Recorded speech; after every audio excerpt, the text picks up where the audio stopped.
Desde la segunda mitad del siglo XX, la radio en Colombia se ha visto marcada por los diferentes dirigentes que han censurado las estaciones de radio.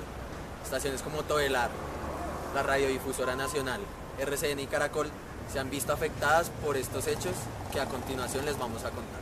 Mi nombre es Gabriel Gómez Mejía, soy comunicador social, periodista, historiador y he trabajado en temas de radio. Empezaría por aclarar que mi concepto de censura se habla propiamente cuando existen normas que un gobierno democrático o dictatorial, no hay diferencias en eso, expide para impedir la libertad de expresión, en particular la libertad de expresión relacionada con la llamada libertad de prensa.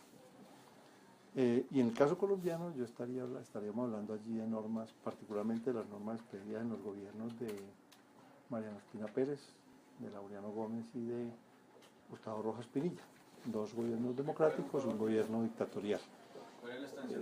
Como comentario hacia el margen, casi no hay normas específicamente del gobierno de Rojas Pinilla, pero ustedes van a ver que, como que la idea que a uno le hacen es toda la censura se refiere al gobierno de Rojas Pinilla y en realidad eso venía de los gobiernos anteriores, sobre todo muy fuerte desde el Bogotazo para acá.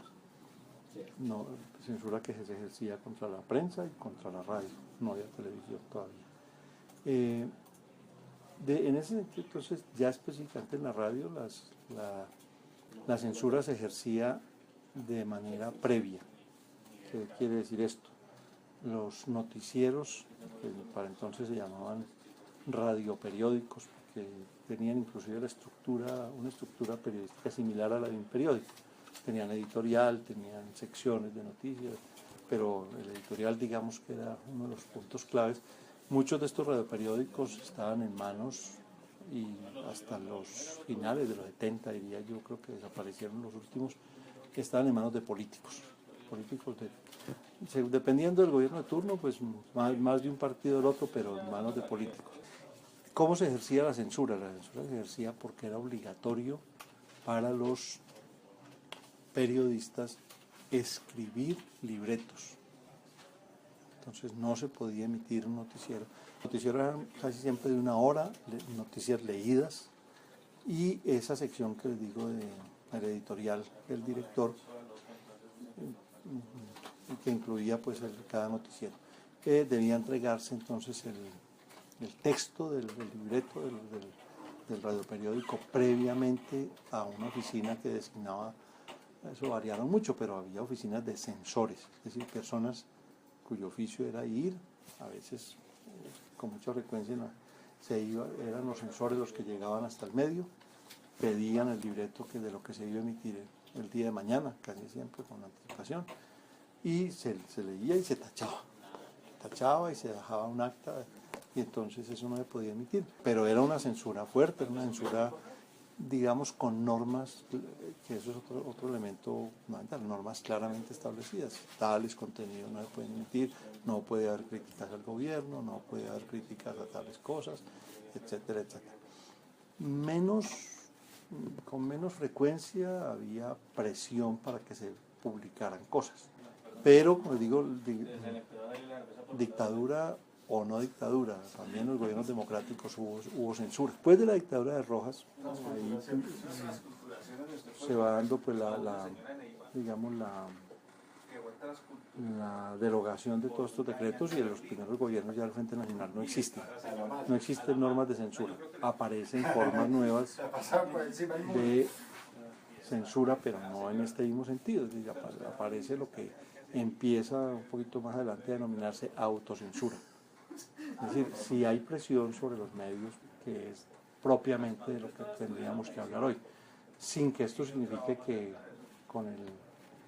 con esa partícula de auto estemos diciendo que es culpa de los periodistas, ¿no? Es decir, el periodista en defensa de su vida, en defensa del medio a veces, o inclusive el propietario del medio en defensa de su capital, del capital que invierte para su negocio, se restringen de hacer informaciones. El tema de la radio regional es mucho más dramático porque los recursos económicos en la radio regional son más escasos, y la radio regional pues es más digamos, está más en manos de los políticos, son más víctimas de las presiones que los políticos, bien sea políticos que participan de la vida electoral o los políticos que participan de los grupos ilegales. Cadena Sutatensa. Información total. Cadena Sutatensa de Colombia. Radio Sutatensa, en el marco de Acción Cultural Popular, es un proyecto que nace en el 48, es un proyecto liderado por la Iglesia Católica de Colombia, asociado a muchos proyectos del gobierno colombiano y con un resultado pues, muy positivo, sobre todo en la alfabetización de adultos. Los premios de propietarios han estado, digamos, más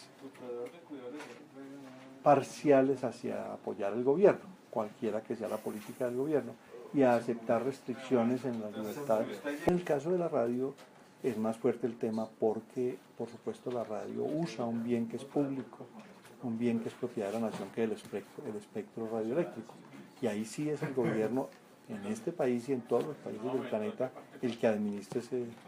Entonces el gobierno puede decir, usted tiene frecuencia, usted no tiene frecuencia. En el Bogotazo, el gobierno de Mariano Ospina pues aprovechó la situación, digamos que aprovechó políticamente bien el momento en decir se cancelan todas las frecuencias, todos los permisos, todas las concesiones de frecuencia y volvemos a entregar frecuencias. Me llamo Juan Antonio Sánchez Torres. En este momento estoy en la radio, estoy en Todelar. Todelar fue pionero en la radio, al igual que de Caracol y RCN. Y conocerte la historia de Todelar, ¿no? Que se inicia con el dueño ya fallecido, que se llamaba don Bernardo Tobón de la Roche, de ahí pues el nombre de Todelar. Se fue a la ciudad de Cali, La Voz de Cali, que en este momento también es de Todelar. Se vino para Bogotá, aquí adquirió La Voz de Bogotá, adquirió Radio Continental y otras 3 emisoras más. Siempre ha sido una cadena independiente, no ha tenido nada que ver con los partidos políticos, nada. Tampoco se ha casado con empresas grandes o grupos financieros. Entonces, por lo tanto, ha tenido la oportunidad de realizar un trabajo periodístico a través de sus emisiones radiales de noticiero.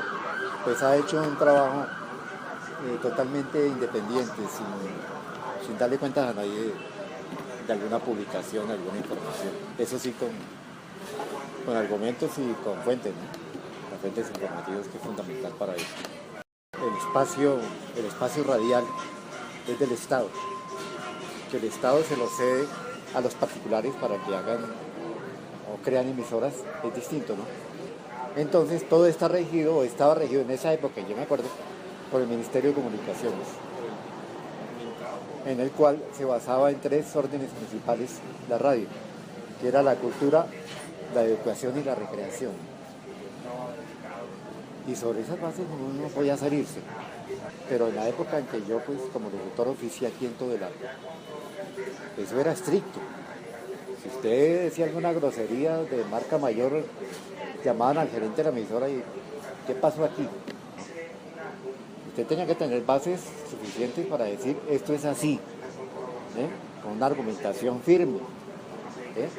Pero si usted se salía del canon, por ejemplo, la educación, la buena cultura, la buena forma, los buenos modales, ahí sí lo llamaban a cuentas y era posible que de pronto le sacaran una multa al dueño de la emisora.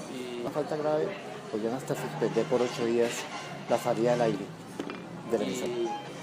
Si era una cosa difamante y que usted no pudo demostrar que lo que dijo era cierto y el otro tipo se lo pudo debatir y demostrarle que lo que estoy diciendo era una calumnia, ahí mismo le aplicaban todas, hasta demandaban el canal, es decir, la emisora. Nosotros teníamos un director y teníamos un director de información, de noticias, y él decía qué puede salir y qué no puede salir. ¿Por qué? Porque de todos modos la radio y la televisión dependen de los avisos comerciales. Y si de pronto los dueños de ese aviso comercial tenían algo que ver con el político, calladito, que no les convenía, comercialmente no les convenía a los directores o a los gerentes de la radio que de pronto lo llamara el del anuncio. Oiga, hermano, no me pase más ese anuncio porque usted le está diciendo al doctor no sé qué, esto y en su noticiero, entonces no va más el anuncio por su emisora. Y la radio vive de eso, la televisión, de los anuncios. Pero nosotros directamente no, porque nosotros tenemos una dirección y nosotros jamás podíamos dar una noticia que no estuviera siendo revisado o haber sido revisado por un director, por un jefe de redacción.